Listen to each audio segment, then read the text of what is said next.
ശ്രീകുമാറേ, ആന വെള്ളം കുടിക്കാൻ ഇറങ്ങുന്ന സമയമാണ്. ആനയുടെ മുന്നിലൊന്നും ചെന്ന് പെട്ടേക്കരുത് കേട്ടോ. ആന എവിടെ കൊന്ന കുടുംബത്തിന് 10 ലക്ഷം രൂപ കിട്ടൂലേ? അത് കിട്ടിയത് തന്നെയാണ്.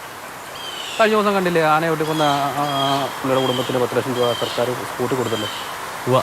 അങ്ങനെ കിട്ടാത്ത എത്രയോ പേരുണ്ടെന്നറിയോ. ഇതൊക്കെ പ്രഖ്യാപനം മാത്രമല്ലേ, പലർക്കും കിട്ടിയിട്ടില്ല. കിട്ടാത്ത ഒരാളെ ഞാൻ വേണമെങ്കിൽ പരിചയപ്പെടുത്തി തരാം.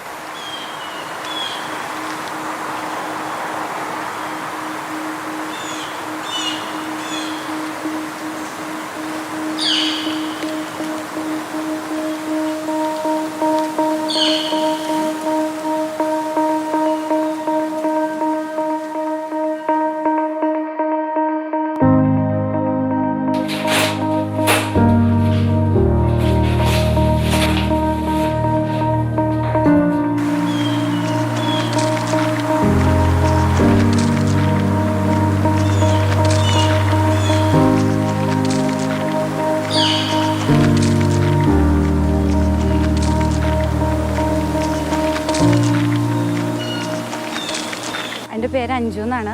ഞാൻ ഇവിടെ മാമലക്കണ്ടത്ത് ജനിച്ചു കിടന്ന ആളാണ്. എൻ്റെ അച്ഛനും അമ്മയും ഇവിടെ തന്നെയുള്ള ആളുകളാണ്. ഈ പശുവിനെ വളർത്തി ജീവിച്ചുകൊണ്ടിരുന്നതായിരുന്നു. പെട്ടെന്ന് ഒരു ദിവസം പശുവിനെ അഴിച്ചു വിട്ട് കഴിഞ്ഞപ്പം പശു കാണാതെ വന്നപ്പോൾ അമ്മയും അച്ഛനും കൂടെ രാവിലെ അന്വേഷണത്തിൽ വന്നു. വന്നു കഴിഞ്ഞ് രാവിലെ പോന്നു കഴിഞ്ഞ് ഒരു 10-11 മണിയായിട്ടും അമ്മേനെ കണ്ടില്ല. കുറച്ച് പേര് ഈ വഴി അന്വേഷിച്ചു, കുറച്ച് അങ്ങനെ അന്വേഷണത്തിനായിട്ട് പോയി. അന്നേരമാണ് അമ്മ അങ്ങനെ മരിച്ചു കിടക്കുന്നത്.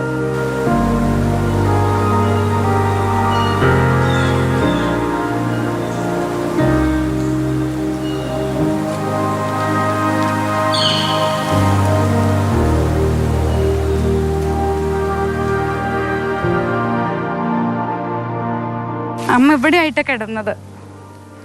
അവിടുന്ന് ഇത്രയിട ഓടിയിട്ടുണ്ട്. ചെരുപ്പും പോയി. ഒരു കയ്യിൽ അമ്മയുടെ കയ്യിൽ ഒരു വാക്കത്തി ഉണ്ടായിരുന്നു. കാട്ടിലേക്ക് പോലെ ഒരു ഇതായിട്ട് ആയുധം അങ്ങനെ കയ്യിലെടുത്തുകൊണ്ടാണ് പോവാറുള്ളൂ.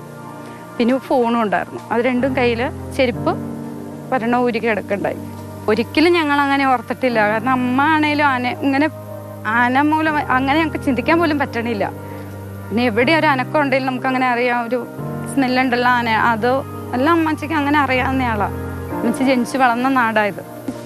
അമ്മച്ചന് ഇങ്ങനെ ബുദ്ധിമുട്ടായിരുന്നു ഇവിടെ താമസിക്കാനും. മൊത്തത്തിൽ ആളെന്നിട്ട് ആത്മഹത്യ ചെയ്ത്, അതും ആശുപത്രിയിൽ 5-6 ദിവസം വെന്റിലേറ്ററിലൊക്കെ ആയിരുന്നു കോതമംഗലത്ത്.